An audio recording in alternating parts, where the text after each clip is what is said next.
नमस्कार दोस्तों, आप सभी का स्वागत है आपके अपने भक्ति चैनल प्रिय देव दर्शन में। जय माता दी। आप सभी को चैत्र नवरात्रि के पावन 5वें दिन की हार्दिक शुभकामनाएं। माता स्कंद माता आप सभी पर अपनी कृपा बनाए रखें, आपके जीवन में सुख शांति लाएं और आपकी संतानों की सदैव रक्षा करें।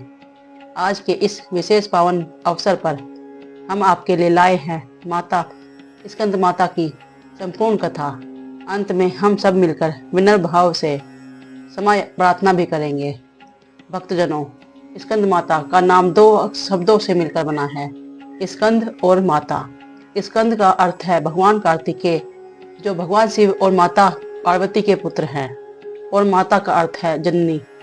इस प्रकार स्कंद माता वह देवी है जो भगवान कार्तिकेय की माता है। देवी का यह रूप अत्यंत कल्याणकारी, सौभ्य और भक्तों को आशीर्वाद देने वाला है। माता की 4 भुजाएं हैं।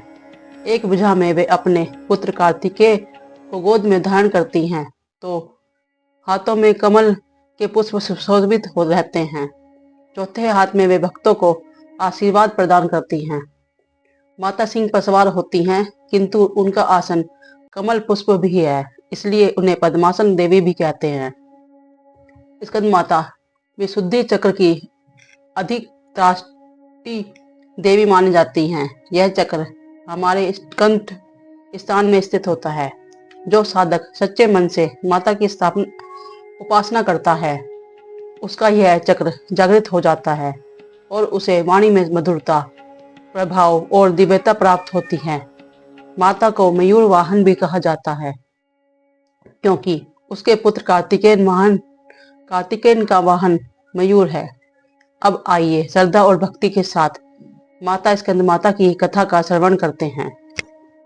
प्राचीन ग्रंथों के अनुसार एक समय तारकासुर नामक एक अत्याचारी दैत्य था। उसने भगवान शिव से वरदान प्राप्त किया था कि उसकी मृत्यु केवल शिव के पुत्र के हाथों ही संभव होगी। इस वरदान के कारण वह अत्यंत शक्तिशाली हो गया और उसने तीनों लोकों में अत्याचार फैलाना शुरू कर दिया। देवता उसके आतंक से भयभीत होकर ब्रह्मा जी के पास पहुंचे।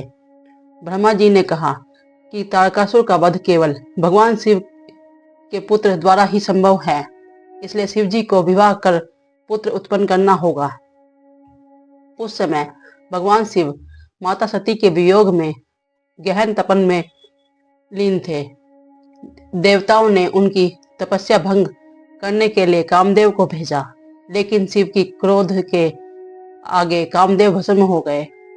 दूसरी ओर माता पार्वती भगवान शिव को पति के रूप में पाने के लिए कठोर तप कर रही थी। अनंत उनकी भक्ति से प्रसन्न होकर शिवजी ने उन्हें विवाह कर लिया।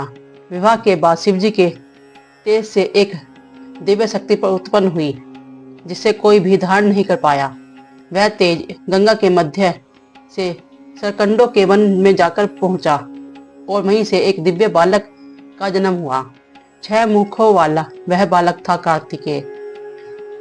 कृतिकाओं ने उस बालक का पालन पोषण किया, इसलिए उनका नाम कार्तिकेय पड़ा। जब माता पार्वती को यह ज्ञात हुआ, तब भगवान शिव ने उन्हें बताया कि वही उनका पुत्र है।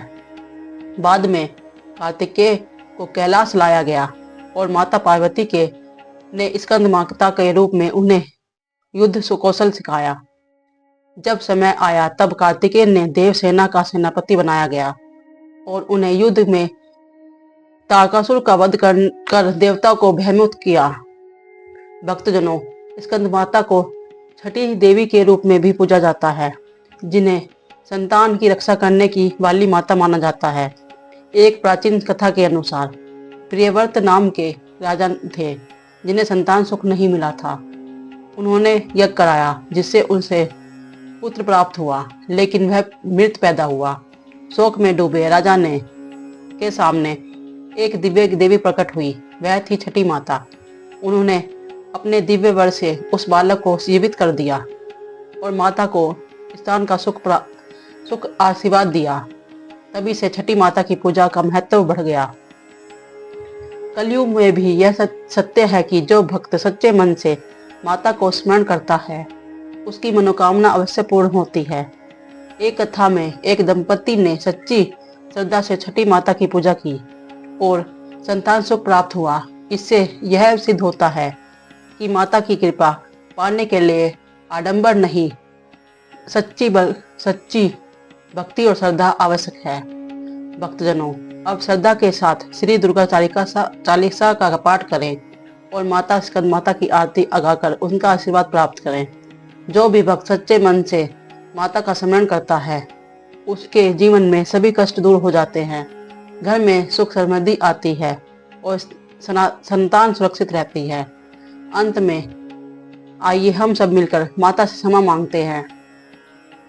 हे माँ, यदि अनजाने में हमसे कोई भूल हो जाए तो हमें क्षमा करें और हमारी कृपा दृष्टि सदैव बनाए रखें।